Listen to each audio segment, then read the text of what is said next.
you very much, ladies and gentlemen, and colleagues. It's my great pleasure to be here. Another excellent, I can say, conference for us who are in this project for the third year. I can say that coming to the conference is some kind of reward of our hard working all year on chapter and paper and dissemination and blog, and now we have a wonderful conference in wonderful cities, and we are all happy to be here and to present our work. At first, when we think about our topics for the conference in advance, I have chosen another topic. But after we find out that we will have another project on assisted reproduction technologies, I decided to choose my topic and this one to leave for another year because it was about posthumous fertilization, and just to stick to legal sources on issues about on demography and this topic that we had this year in our chapters and papers. I will start with the constitution of Serbia and some principles that I found interesting and important for demography. We have the principle: the Republic of Serbia shall encourage the parents to decide to have children and assist them in this matter. I think that's a very important principle for demography. There is also some other principles I will just mention. The principle of special protection on the family, mother, single parent, and the child. The children born out of wedlock and those born in marriage are equal. The non-marital cohabitation shall be equal with marriage in accordance with the law. And one principle that I found very important for demography and also for our next project on assisted reproductive technology. This is the principle on childbirth. Everyone shall have the freedom to decide whether they shall procreate or not. This is the stipulation of our Constitution, and the similar principle is also stipulated in the Family Act, but something more different. The woman has the right to freely decide on birth. What is interesting now to mention, it is that in Serbia, or better to say in Yugoslavia at that days, we had this stipulation for the first time in the Constitution in 1974, 50 years. And I think that not a lot of countries have this constitutional principle on childbirth. So we have it for 50 years, and some other countries of ex-Yugoslavia also have this principle as a constitutional principle. Now, I would like just to mention and to compare these two stipulations on the same issue, this constitutional one and this Family Act principle. As in Family Act, this principle is stipulated with this wording: the woman has the right to freely decide on birth, woman as a subject. In the fact, this wording covers only the right to decide on the birth of an already conceived child, and not other powers arising from the right to family planning, because the family planning includes not only the woman as a holder of the right, but also the man. So I think this provision is not sufficient enough, and the wording should be maybe better. Every woman and man has the right to freely decide on childbirth, because there are some rights that are only on men, and some rights are on man and woman together. For example, assisted reproduction technologies, we have a pair, a couple marriage or unmarried couple as subjects, and there are also some other rights and access to medical treatment or something like that.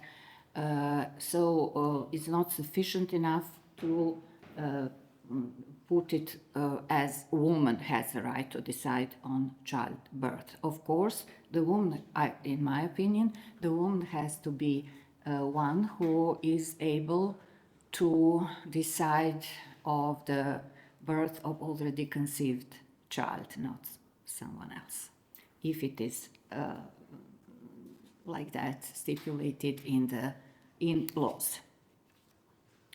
Then I will just mention some relevant acts as a legal source for this topic, but as I already spoke about them at the Budapest conference, I will just mention them. Law on financial support for family with children, law on labor, law on retirement and disability insurance beneficiaries, law on citizen income tax, Family Act also, law on biomedical assisted fertilization from 217, which would be interesting for another project, or this one next year, law on social protection. What I would like also to mention, this is another issue, completely another one, which I think it's also very interesting for demography, and that is the legal position of old people. We are in countries that old people are, as numbers, every year we have more and more people of 65 and more years old. So that causes a lot of problems, and one of the problems which are interesting for us is legal problems. What are legal status of older people? And this is, I would say, a hot subject in these days in family law. And one association that is called FLIR,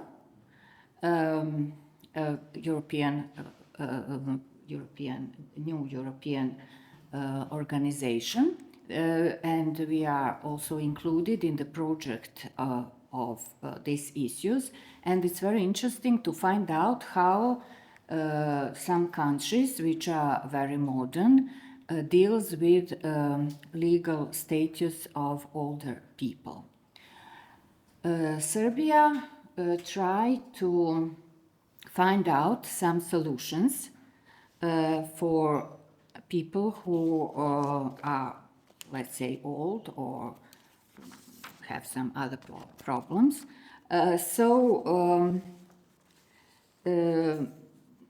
The first step that Serbia made is amending the procedural law on non-contention proceedings. So the privation of legal capacity, transactional capacity, is not anymore limitless and has to be re-examined in the period of maximum of 3 years. So in the decision of the partial deprivation of legal capacity of the person, the court has to define legal operation which this person can undertake by himself, herself, and especially if this person can exercise his, her elective right. This is a new one because and also included in the law of on elections. This is the first step. We also have the draft, the new draft law.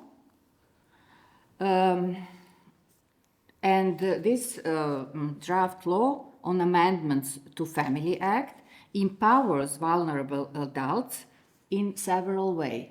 First and most important one is to abandon the existing full deprivation of legal capacity and to have just not full but partial deprivation on legal capacity. As we understand in this project, full project, there are some jurisdictions in which there is no legal deprivation of legal capacity in advance, but now they just they just have the cases law. So in every case, in every act, it has to be examined if the person has legal capacity or not, and not to have it like we have it ex ante for all other obligations and all others, contracts and everything. So I think that's very interesting, also very interesting subject and interesting for all of us because we are unfortunately in older society, living in older society. Okay, and I will just mention, and already Timea mentioned these legal sources, national strategies. So we have in Serbia some of national strategies that we find very interesting for demography issues. So this is national strategy for youth, national strategy to encourage childbirth.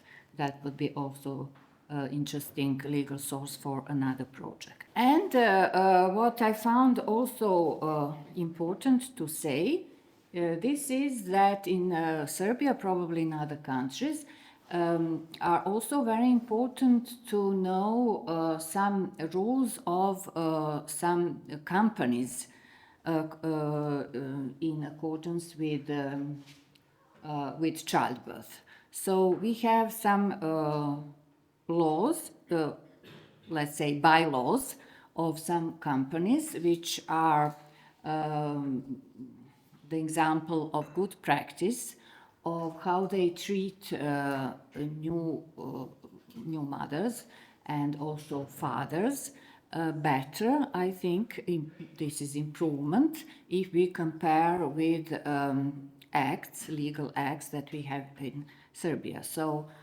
maybe this is kind of discrimination. If you are working in international company, you have more rights than if you work in state companies or state institutions. So there are some, I just find out some good practices about that.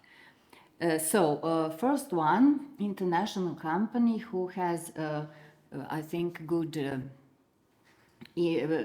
bylaws in favor of mothers. So for instance, this is one company, IT company. You can imagine that IT companies are more modern.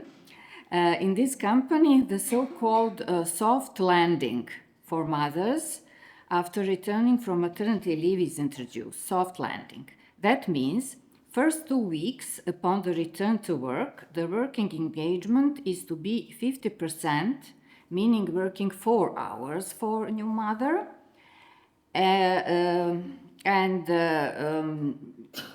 So she is able to catch up, finding a way to adapt work with the baby newcomer.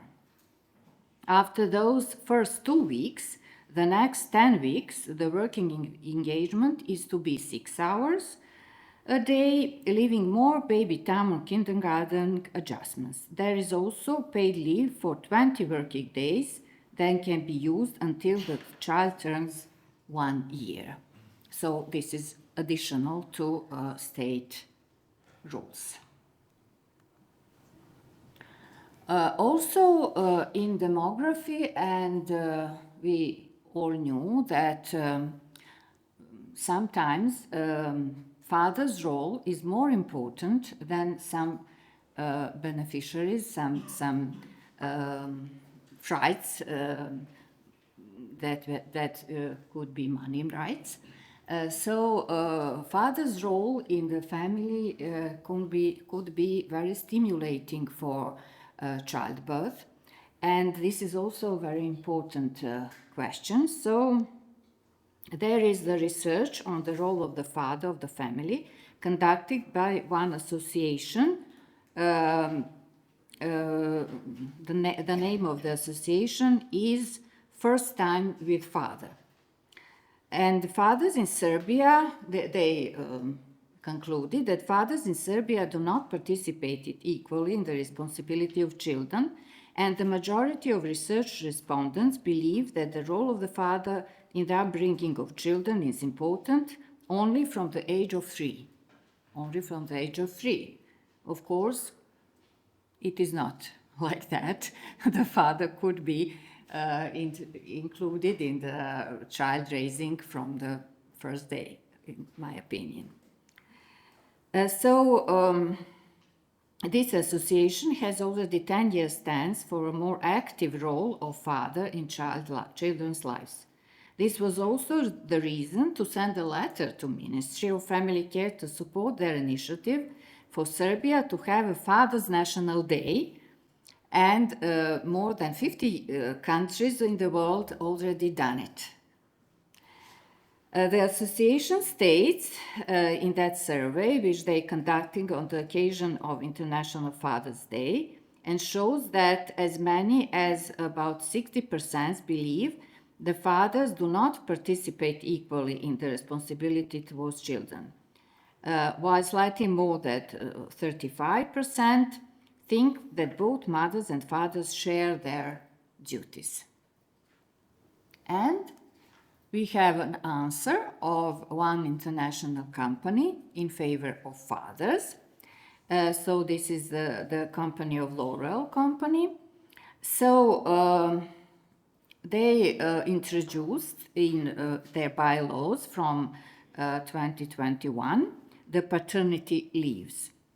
The 6 weeks of paternity can be taken in a block of 6 weeks or 3 times of 2 weeks.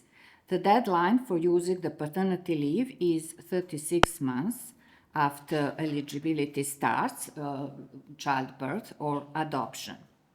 Conditions to be eligible for paternity leave is that the employer must be the father of the child or adoptive parent, and have worked continuously for 6 months in this company. Employers who are entitled to paternity leave and pay are employers who are employed on fixed-term contracts entering into paternity leave. So why this is important? In Serbian acts, it is possible to share maternity leave. Mother and father could share it from 3 months to additional 8 months until child is 1 year old.